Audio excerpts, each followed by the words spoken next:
Welcome to new TV Telugu. Assembly ఎన్నికల్లో ఇచ్చిన హామీ మేరకు రాష్ట్ర రైతాంగానికి రైతు భరోసా పథకాన్ని అందించి తీరుతామని ముఖ్యమంత్రి రేవంత్ రెడ్డి స్పష్టం చేశారు.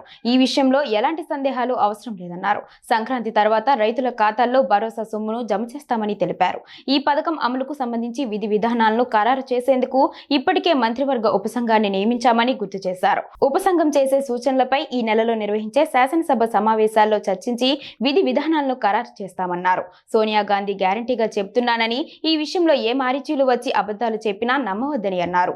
జూబ్లీహిల్స్ లోని తన నివాసంలో నిర్వహించిన విలేకరుల సమావేశంలో సీఎం మాట్లాడుతూ రైతు భరోసా పథకంపై ఆరోపణలు చేస్తున్న ప్రతిపక్షాలను మారీచులు రాక్షసులతో పోల్చారు. ప్రజాపాలన విజయోత్సవాల్లో భాగంగా ఉమ్మడి మహబూబ్ నగర్ జిల్లాలో నవంబర్ 28 నుంచి 30 వరకు నిర్వహించిన రైతు అవగాహన సదస్సుకు మంచి ఆదరణ వచ్చిందన్నారు. రైతుల ఆశీర్వాదం, సంపూర్ణ మద్దతుతో ఈ ప్రభుత్వం ఇంకా 9 ఏళ్లు ఎన్నో విజయాలు సాధిస్తుందని తనకు సంపూర్ణ విశ్వాసం కలిగిందన్నారు.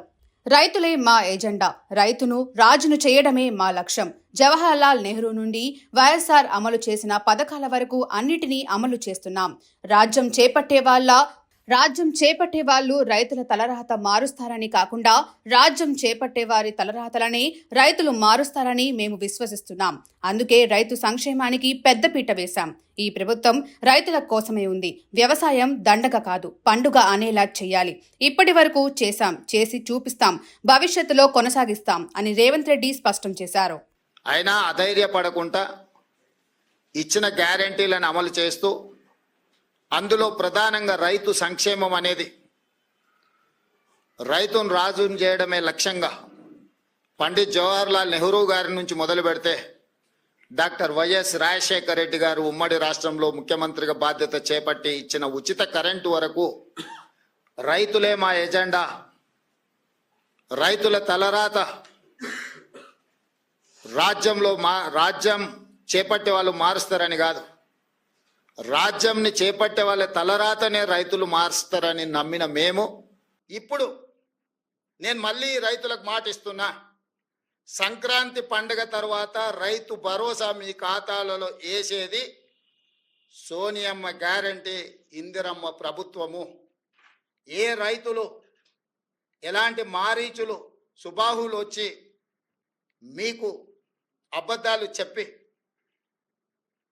ఆనాడు పురాణాలలో విశ్వామిత్రుడు యజ్ఞం చేస్తుంటే రాక్షసులు ముఖ్యంగా మారీచుడు సుబాహులు వచ్చి ఆ యజ్ఞాన్ని భగ్నం చేయాలని ప్రయత్నం చేస్తే రామలక్ష్మణులు ఎట్లయితే కాపలా కాసి విశ్వామిత్రుడు చేపట్టిన యజ్ఞాన్ని సంపూర్ణంగా పూర్తి చేసిండ్రో, ఈనాడు కూడా మా ప్రభుత్వము రైతు భరోసా కొనసాగిస్తుంది. సంక్రాంతి పండుగ తరువాత సోనియా గాంధీ గారి గ్యారెంటీగా నేను చెప్తున్నా, మీ రైతు భరోసా మీ ఖాతాలో పడుతుంది. ఎవరిని నమ్మకండి.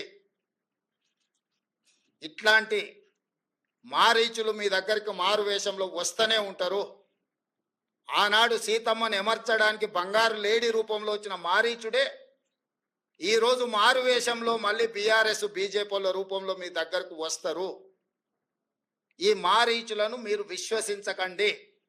సంక్రాంతి పండుగ తరువాత మీ రైతు భరోసా మీ ఖాతాలలో పడుతుంది. విధి విధానాలకు సంబంధించి మంత్రివర్గ ఉపసంఘం వేసిన బట్టి విక్రమార్క గారు, పొంగులేటి శ్రీనివాసరెడ్డి గారు, తుమ్మల నాగేశ్వరరావు గారు, ఇతర మంత్రుల చేత మంత్రివర్గ ఉపసంఘాన్ని విధి విధానాలను ఖరారు చేయడానికి వేసినాం. రాబోయే శాసనసభ సమావేశాలలో విధి విధానాల మీద చర్చ పెట్టి ఏ రకంగా కార్యాచరణను తీసుకొని ముందుకు వెళ్దామో నిర్ణయించుకొని డిసెంబర్ నెలలో జరిగే శాసనసభ సమావేశాలలో సభలో చర్చ చేసి విధి విధానాలను ఖరారు చేసి సంక్రాంతి పండుగ తర్వాత మీ రైతు భరోసా మీ ఖాతాలలో వేసే బాధ్యత మా ప్రభుత్వం తీసుకుంటుందని చెప్పి నేను రైతులకు గ్యారంటీ ఇస్తున్నా. రైతు రుణమాఫీ చేస్తామన్నాం, చేసి చూపించినాం. రైతు బంధు చంద్రశేఖరరావు గారు బకాయి పెట్టి పారిపోతే వాటిని కూడా 7,625 కోట్ల రూపాయలు రైతుల ఖాతాలో మేము వేసినాము.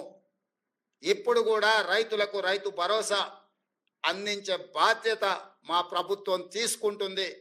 దీనికి సంబంధించి శాసనసభలో చర్చలు చేసి మంత్రివర్గ ఉపసంఘం ఇచ్చే నివేదికను శాసనసభలో ప్రవేశపెట్టి విధి విధానాలను ఖరారు చేసి రైతు భరోసా పథకం కొనసాగుతుంది. మారీచులను మారువేషంలో వచ్చే వాళ్ళను అది బీఆర్ఎస్ వల్ల బీజేపీ వల్ల చూడకండి, నమ్మకండి, వాళ్ళ మాటలు వినకండి.